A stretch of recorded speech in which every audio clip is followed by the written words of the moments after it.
بسم اللہ الرحمن الرحیم، السلام علیکم۔ دنیا میں صدیوں سے اقتدار پہ براجمان ہونے کی جنگ چلتی آ رہی ہے، لیکن بر صغیر پاک و ہند میں یہ خاص روایت رہی کہ خونی رشتے بھائی باپ بیٹا نہ صرف ایک دوسرے کے خلاف سازشیں کرتے ہیں بلکہ اقتدار کی جنگ میں ایک دوسرے کا خون بھی بہاتے رہے۔ اور آج پاکستان پہ آپ نظر ڈالیں تو وہی کرسی کی جنگ آج بھی جاری ہے۔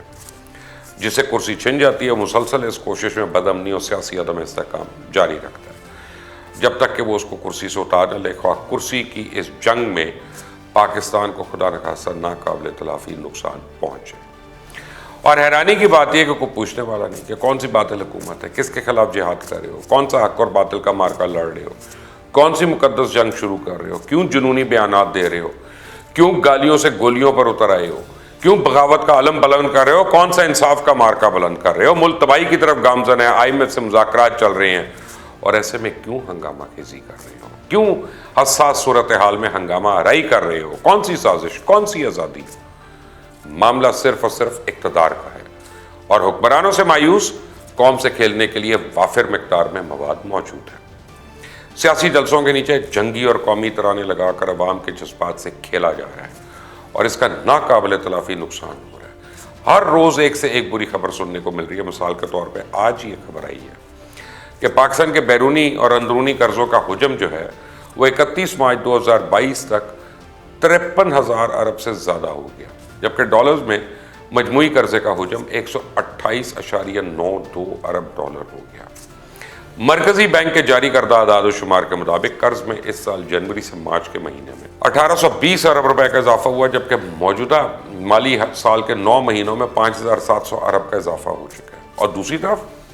خونی مارچ اپنے اختتام کو پہنچ چکا ہے۔ اور مزے کی بات یہ ہے کہ اس مارچ کے ساتھ خون لگانے والے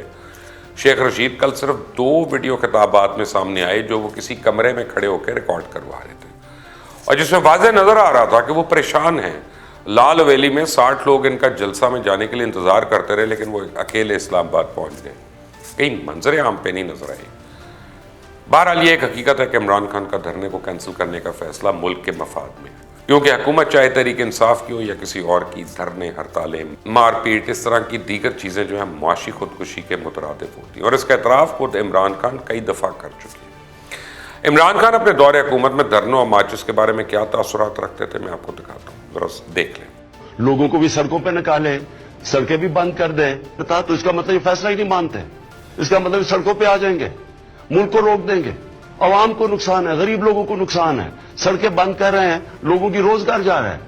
جو بیچارہ دہاڑی میں جس نے آ کے مزدوری کرنی تھی، جب ملک رک جائے گا وہ کدھر سے بچوں کا پیٹ پالے گا؟ یہ ملک دشمن عناصر اس طرح کی باتیں کرتے ہیں، آپ نے ان کی باتوں میں نہیں آنا۔ عمران خان نے لانگ مارچ کی اپنی آخری تقریر میں کہا تھا کہ حکومت کو 6 روز کا الٹیمیٹم دیتا ہوں، اسمبلیاں تحلیل کر دو، جون میں نئے الیکشن کا اعلان کیا جائے ورنہ پوری قوم کے ساتھ دوبارہ اسلام آباد آؤں گا، اور اس بار کوئی رکاوٹ نہیں ہوگی۔ جبکہ عمران خان کے اسلام آباد سے واپس جانے کے پیچھے جو کہانیاں ہیں کہ ان کو اسمبلی توڑ کے نئے انتخابات کی یقین دہانی کروائی گئی ہے، اور یہ تعویلیں پیش کی جا رہی ہیں کہ باپ یعنی بلوچستان عوامی پارٹی کا اگر تحریک عدم اعتماد میں ساتھ نہ دیا گیا تو وہ حکومت سے الگ ہو جائے گی، اور 2 ووٹوں کی اکثریت پہ کھڑی حکومت میں 3 ووٹ نکل جائیں گے۔ لیکن اس وقت یہ معاملہ ہے کہ جام کمال کی طرف سے قدوس بزنجو کے خلاف جمع کرائی گئی تحریک عدم اعتماد مطلوبہ ووٹ نہ ہونے کی وجہ سے مسترد ہو چکی ہے، اور اب اگلے 6 مہینے تک دوبارہ عدم اعتماد جمع نہیں ہو سکتی، اس لیے یہ معاملہ تو کھٹائی میں ہے۔ رانا ثناء اللہ نے کہا کہ نئے الیکشن کا اعلان اتحادیوں کے ساتھ مل کر کریں گے، لیکن آج پارلیمنٹ میں قانون سازی کی کارروائی دیکھ کر ایسا لگتا ہے کہ حکومت جلدی میں ہے، انہوں نے بڑے اہم بل پاس کروا لیے۔ قومی اسمبلی نے الیکشن ایکٹ 2017 میں ترامیم کا بل منظور کرتے ہوئے الیکٹرانک ووٹنگ مشینز کے استعمال اور اوورسیز پاکستانیز کے ووٹ کے حق سے متعلق سابقہ حکومت کی ترامیم ختم کر دی،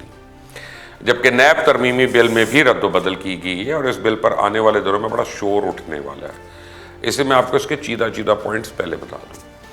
بل کے مطابق احتساب عدالتیں کرپشن کیسز کا فیصلہ 1 سال میں کریں گی، نیب کسی کیس میں 6 مہینے کی حد کے اندر انکوائری کا آغاز کرنے کا پابند ہوگا، اور گرفتار شدگان کو 24 گھنٹوں میں نیب عدالت میں پیش کرنے کی پابند ہوگی۔ کیس کے دائر کرتے ساتھ ہی گرفتاری نہیں ہو سکتی، اور نیب گرفتاری سے پہلے کافی ثبوت کی دستیابی یقینی بنائے گی۔ نیب قوانین میں ترمیم کر کے ریمانڈ 90 دن سے کم کر کے 14 دن کیا جا رہا ہے، اور ملزم کے لیے اپیل کا حق 10 روز سے بڑھا کے 30 روز کر رہی ہے۔